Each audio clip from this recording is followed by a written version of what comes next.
ഞാൻ തന്നെ ഒരു കമ്മീഷനും വേണ്ട, 10 മിനിറ്റ് കൊണ്ട് ഈ പ്രശ്നം പരിഹരിക്കാന്ന് പറഞ്ഞു. കുറെ പേര് സോഷ്യൽ മീഡിയയിൽ എന്നെ കളിയാക്കിക്കൊണ്ടിരിക്കുക. 10 മിനിറ്റ് കൊണ്ട് ഈ പ്രശ്നം പരിഹരിക്കാം. ഞാൻ നിങ്ങളെ സാക്ഷിയാക്കി ഈ ദേവാലയ മുറ്റത്ത് നിന്ന് ഞാൻ പറയുന്നു, 10 മിനിറ്റ് കൊണ്ട് ഈ വിഷയം പരിഹരിക്കാൻ പറ്റും. എങ്ങനെ നിങ്ങൾ ചോദിക്കും? അല്ല. എന്നിട്ട് നിങ്ങൾ പുറത്തു വെച്ച് എല്ലാവരുമായിട്ട് സംസാരിച്ച് ധാരണ ഉണ്ടാക്കി നിങ്ങൾ നേരെ കോടതിയിൽ കൊടുക്കണം. കോടതിയിൽ കൊടുത്താൽ മതി. വഖഫ് ഭൂമി ആണെന്ന് അവകാശപ്പെടുന്ന ആരാ? വഖഫ് ബോർഡ്. വഖഫ് ബോർഡ് അതല്ല എന്ന് പറഞ്ഞാൽ പ്രശ്നം തീർന്ന്. മനസ്സിലായില്ലേ? ഇനി കേസ് കൊടുത്ത ആളുകളുമായിട്ട് സംസാരിക്കാൻ പറ്റിയ ആളുകളാണ് ഇവരെല്ലാം. കാരണം അവരുമായിട്ടാണ് നല്ല ബന്ധമുള്ളവരാണ് ഈ കേസ് കൊടുത്ത ആൾ. ഞാൻ പിന്നെ പറയാം. മനസ്സിലായി? 10 മിനിറ്റ് കൊണ്ട് തീർക്കും. കേരളത്തിൽ VDS സർക്കാർ അധികാരമേറ്റ് 24 മണിക്കൂറുകൾ പിന്നിടുമ്പോൾ ഞാനിപ്പോൾ നിൽക്കുന്നത് മുനമ്പത്താണ്. ഒരു സമയം കേരളവും ഇന്ത്യയും രാഷ്ട്രീയമെല്ലാം ഉറ്റുനോക്കിയ ഈ ഒരു മുനമ്പത്ത് അന്ന് പ്രതിപക്ഷ നേതാവായിരുന്ന VD സതീശൻ ഈ ഒരു മണ്ണിൽ വന്ന് ഈ ജനത്തിന് നൽകിയൊരു ഉറപ്പുണ്ട്. അടുത്ത പ്രാവശ്യം UDF സർക്കാർ വരുമ്പോൾ 10 മിനിറ്റ് കൊണ്ട് മുനമ്പത്ത് ഈ പ്രശ്നം ഞങ്ങൾ അവസാനിപ്പിക്കുമെന്ന് അന്ന് നൽകിയ ആ വാക്ക് അദ്ദേഹം വീണ്ടും വീണ്ടും പല വേദികളിൽ ആവർത്തിച്ചിട്ടുണ്ട്. അതുകൊണ്ട് തന്നെ ഇപ്പോൾ ഈ ഒരു മുനമ്പത്തുകാർ ഇന്ന് മുഖ്യമന്ത്രിയായി തിരിക്കുന്ന VD സതീശൻ സർക്കാരിന്മേൽ വലിയൊരു പ്രതീക്ഷയോടെയാണ് നോക്കിക്കാണുന്നത്. അന്ന് നൽകിയ ആ വാക്കുകൾ VD സതീശൻ എന്ന മുഖ്യമന്ത്രി പാലിക്കുമോ? എന്തായാലും എന്നോടൊപ്പം ഇപ്പോൾ ഉള്ളത് മുനമ്പം വേളാങ്കണ്ണി പള്ളി മാതാ ഇടവക വികാരിയായ അനന്യച്ചനാണ്. അച്ഛാ, VD സർക്കാർ അധികാരമേറ്റിട്ട് ഇപ്പോൾ 24 മണിക്കൂർ പിന്നിടുകയാണ്. ഇങ്ങനെയാണ്, ഹാപ്പിയാണോ? തീർച്ചയായിട്ടും ഞങ്ങൾ ഒത്തിരി പ്രതീക്ഷയോടുകൂടി കാത്തിരിക്കുകയാണ്.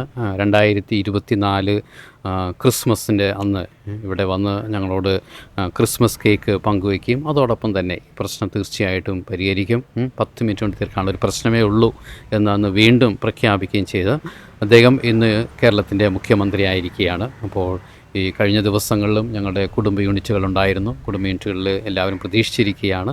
തീർച്ചയായിട്ടും ഞങ്ങൾക്ക് നല്ലൊരു ഗുഡ് ന്യൂസ് വരും. ഈ പ്രശ്നം പരിഹരിക്കപ്പെടും. ഞങ്ങളുടെ 610 കുടുംബങ്ങൾക്കും ഇത് വലിയൊരു അനുഗ്രഹമായിരിക്കും ഞങ്ങൾ പ്രതീക്ഷിക്കുന്നു. നിലവിൽ ഏകദേശം ഒരു 500 ദിവസത്തിനടുത്ത് അല്ലേ ഒരു സമരം ഇവിടെ തുടർന്നു കൊണ്ടുവന്നിരുന്നു. നിലവിൽ ഈ ഒരു മുനമ്പം വിഷയത്തിൻ്റെ അവസ്ഥ എങ്ങനെയാണ് വന്നു നിൽക്കുന്നത്?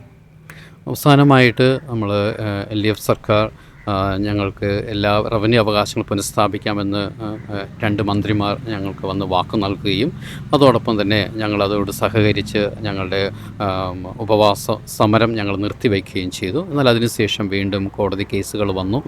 അതിങ്ങനെ നീണ്ടുപോയിക്കൊണ്ടിരിക്കുകയാണ്. കോടതി കേസ് ഞങ്ങൾ പ്രതീക്ഷ വയ്ക്കുമ്പോഴും അതിൻ്റെ ഇടയ്ക്ക് 1-2 സ്റ്റേ ഓർഡേഴ്സും വന്നു. അതിങ്ങനെ കേസുകൾ കോഴിക്കോടും ഇവിടെ ഹൈക്കോടതിയിലും നീണ്ടുപോയിക്കൊണ്ടിരിക്കുകയാണ്. കഴിഞ്ഞ ആഴ്ചയും കേസുകളുണ്ടായിരുന്നു.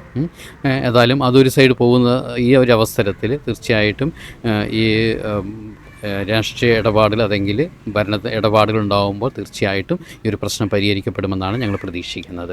വർഷങ്ങളായിട്ട് അച്ഛൻ ഈ ഒരു നിയമപരമായ ഇതിൻ്റെ പുറകെ ഒരുപാട് കാര്യങ്ങളായിട്ട് പോകുന്നുണ്ട്. പല നിയമപ്രശ്നങ്ങളും ഹൈക്കോടതി വരെ പോയിട്ടുണ്ട്. ഈ വഖഫ് ട്രൈബ്യൂണൽ കോടതിയിൽ ഇപ്പോഴും അച്ഛൻ അതുമായി ബന്ധപ്പെട്ട് പോകുന്നു. എത്തരത്തിലാണ് ഈ ഒരു VD സതീശൻ അന്ന് നൽകിയ ഒരു ഉറപ്പ്, ഒരു 10 മിനിറ്റ് കൊണ്ട് അദ്ദേഹം എന്ന് പറയുന്നത് ഉടനെ തന്നെ എന്ന രീതിയിൽ തന്നെ ആയിരിക്കും, എങ്ങനെ ഇത് പരിഹരിക്കാൻ സാധിക്കുമെന്നാണ് ഇത്രയും നിയമത്തിൻ്റെ സങ്കീർണതകൾക്കിടയിൽ ഈ ഒരു വിഷയം എങ്ങനെ പരിഹരിക്കാൻ പൂർണ്ണമായി മുനം ജനതയ്ക്ക് അവകാശം നൽകിക്കൊണ്ടുള്ള ഒരു പരിഹാരം എങ്ങനെ സാധ്യമാകുമെന്നാണ് അച്ഛൻ കരുതുന്നത്? തീർച്ചയായിട്ടും ഇത് സാധിക്കുമെന്നാണ് നിയമോപദേശകർ പറയുന്നത്. കാരണം ആദ്യം മുതൽ നമ്മുടെ മെത്രാൻ സമിതിയോടും അതോടൊപ്പം തന്നെ ഇവിടുത്തെ ആളുകളോടും ആദ്യം മുതൽ ഇടപെട്ടുകൊണ്ടിരുന്നത് മുഹമ്മദ് ഷാ അഡ്വക്കേറ്റാണ്. അദ്ദേഹം വളരെ വ്യക്തമായിട്ട് വഖഫ് നിയമങ്ങളിലൂടെ വായിച്ച് കടന്നുപോയിരിക്കുന്നത് കൊണ്ട് എല്ലാം വളരെ വ്യക്തമായിട്ട് ഞങ്ങൾ പറഞ്ഞു തരികയും തീർച്ചയായിട്ടും മുഖ്യമന്ത്രിയുടെയും ക്യാബിനറ്റിൻ്റെയും നിർദ്ദേശത്തോടു കൂടി വഖഫ് മന്ത്രിയോടുകൂടി ഈ പ്രശ്നം തീർക്കാനായിട്ട് നമുക്ക് സാധിക്കും. ഇതുതന്നെ ഞങ്ങളോട് കുഞ്ഞാലിക്കുട്ടി സാർ 2 പ്രാവശ്യം വഖഫ് മന്ത്രിയായിരുന്നു. അതുപോലെ ശിഹാബ് തങ്ങൾ ഞങ്ങളോട് പറഞ്ഞിട്ടുണ്ട് തീർച്ചയായിട്ടും ഈ പ്രശ്നം പരിഹരിക്കുമെന്ന്. അപ്പോൾ ഞങ്ങളേറെ പ്രതീക്ഷയോട് കാത്തിരിക്കുന്നത്, കാരണം ഈ പുതിയൊരു ഭരണം വന്നിരിക്കുന്നത് കൊണ്ട് തീർച്ചയായിട്ടും പ്രശ്നം പരിഹരിക്കുമെന്നാണ് ഞങ്ങൾ പ്രതീക്ഷിക്കുന്നത്. പുതിയ മന്ത്രിസഭ അധികാരത്തിൽ വന്നു.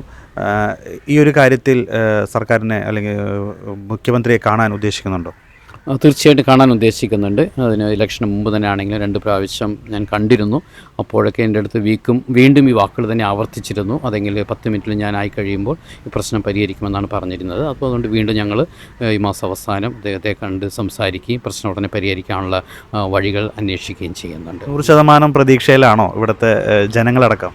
തീർച്ചയായിട്ടും എല്ലാവരും തന്നെ ഒത്തിരി പ്രതീക്ഷയോട് കാത്തിരിക്കുകയാണ്. കാരണം ഞങ്ങൾ ഏറെ പ്രതീക്ഷയുള്ള മക്കളാണ്. കാരണം നമുക്കറിയാം ഈ സമരം തുടങ്ങിയതും നിങ്ങൾ ഗുഡ് ന്യൂസ് എപ്പോഴും ഞങ്ങളുടെ അടുത്ത് വരുന്നതും ഓരോ രാഷ്ട്രീയ പാർട്ടികളും വന്ന് ഒത്തിരിയേറെ പ്രതീക്ഷകൾ ഞങ്ങൾക്ക് നൽകി. ആ പ്രതീക്ഷകളെല്ലാം ഞങ്ങൾ നഷ്ടപ്പെടുത്താതെ തന്നെ അവരെ വിശ്വസിച്ച് ഞങ്ങൾ മുന്നോട്ട് പോയിക്കൊണ്ടിരുന്നതാണ്. ഇന്നും ഞങ്ങളൊന്നും നഷ്ടപ്പെടുന്നില്ല. കാരണം പ്രതീക്ഷ മാത്രമേ ഉള്ളൂ. തീർച്ചയായിട്ടും ഇപ്പോൾ പ്രതീക്ഷ തീർച്ചയായിട്ടും ആ ഒരു ലക്ഷ്യത്തിൽ എത്തിച്ചേരുമെന്ന് ഞങ്ങൾ പ്രതീക്ഷിക്കുന്നത്. താങ്ക് യു അച്ഛാ. എന്തായാലും ഒരുപാട് വാഗ്ദാനങ്ങൾ ലഭിച്ച ഒരു ജനതയാണ് മുനമ്പം ജനത. ഇന്ത്യ ഭരിക്കുന്ന പാർട്ടിയിൽ നിന്നും കേരളത്തിൻ്റെ ഭരിക്കുന്ന പാർട്ടിയിൽ നിന്നും അന്ന് പ്രതിപക്ഷത്തിരുന്ന UDF നിന്നും എല്ലാം ഒരുപാട് വാഗ്ദാനങ്ങൾ ലഭിച്ചിരുന്നു. പക്ഷേ ഇന്നവർ പൂർണ്ണമായും പ്രതീക്ഷയിലാണ്. കാരണം അവസാനമായി വാഗ്ദാനം നൽകിയ പ്രതിപക്ഷ നേതാവ് ഇന്ന് മുഖ്യമന്ത്രിയായിരിക്കുകയാണ്. 10 മിനിറ്റ് കൊണ്ട് ഈ ഒരു പ്രശ്നം പരിഹരിക്കുമെന്ന് അദ്ദേഹം വാഗ്ദാനം ചെയ്തു. ഇപ്പോൾ മുഖ്യമന്ത്രിയെ സത്യപ്രതിജ്ഞ ചെയ്തപ്പോഴും അദ്ദേഹം പറഞ്ഞൊരു കാര്യമുണ്ട്, ഒന്നും മറക്കില്ല എന്നുള്ളത്. തീർച്ചയായിട്ടും ഇവർക്ക് നൽകിയ വാഗ്ദാനവും അദ്ദേഹം മറക്കില്ല എന്ന് തന്നെ നമുക്ക് വിശ്വസിക്കാം.